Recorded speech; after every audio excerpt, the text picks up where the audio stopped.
ìjọba ìpínlẹ̀ Kwara ti fi páńpẹ́ òfin gbé ènìyàn 150 níye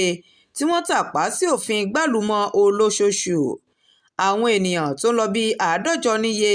ni wọ́n ti fi páńpẹ́ òfin gbé lọ́jọ́ Sátidé nílùú Ìlọrin tí ṣe olú-ìlú ìpínlẹ̀ Kwara fún pé wọ́n tàpá sí òfin àyíká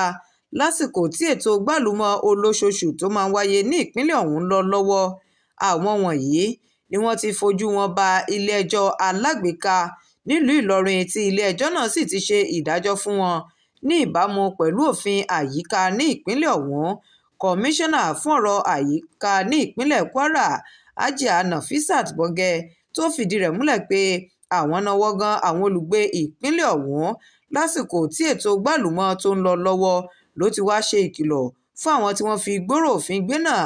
láti lọ mọ pàtàkì ètò gbálùmọ̀ ọ̀hún, tó ṣèlérí pé ẹnikẹ́ni tí àwọn bá gbámú wípé kò kópa níbi ètò gbálùmọ̀ olóṣooṣù ọ̀hún ni yóò jẹ ìyà tó tọ́ lábẹ́ òfin. Hajiya Bọ́gẹ́ ṣe àfikún rẹ̀ pé ó jẹ́ ohun tó bani lọ́kàn jẹ́ wípé ènìyàn 150 níye ni ikọ̀ agbófinró àwọn tó ń yípo ìlú náwó gan lásìkò ètò ọ̀hún tí wọ́n sì fojú wọn ba ilé-ẹjọ́ alágbèéká. Ó ní pẹ̀lú ìkéde àti ètò ìlanilọ́yẹ̀ gbogbo tó wà káàkiri iléeṣẹ́ ìwé ìròyìn àti orí ayélujára tí àwọn tún ti kàn sí àwọn ènìyàn láti máa fi tó wọn létí bẹ̀rẹ̀ láti ọjọ́ Ajé ọ̀sẹ̀ tí ètò gbálùmọ̀ ọ̀hún tí yóò bá mọ́ wáyé. Ó ní ó jẹ́ ohun ìyàlẹ́nu wípé ọ̀pọ̀lọpọ̀ àwọn ènìyàn ní ó kọtí kún sí àwọn ìkìlọ̀ yìí lọ́lọ́kan-ò-jọ̀kan tí wọ́n sì tún jáde síta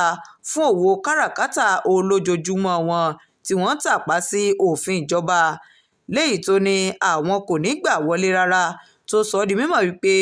gbogbo àwọn tó bá ti tàpá sí òfin gbálùmọ̀ nísìnyí ni yóò máa fojú winá òfin. Shakirat Arówólò Nurudeen ló ń jábọ̀ ìròyìn fún iléeṣẹ́ atótó arére online TV. Ẹ ṣeun.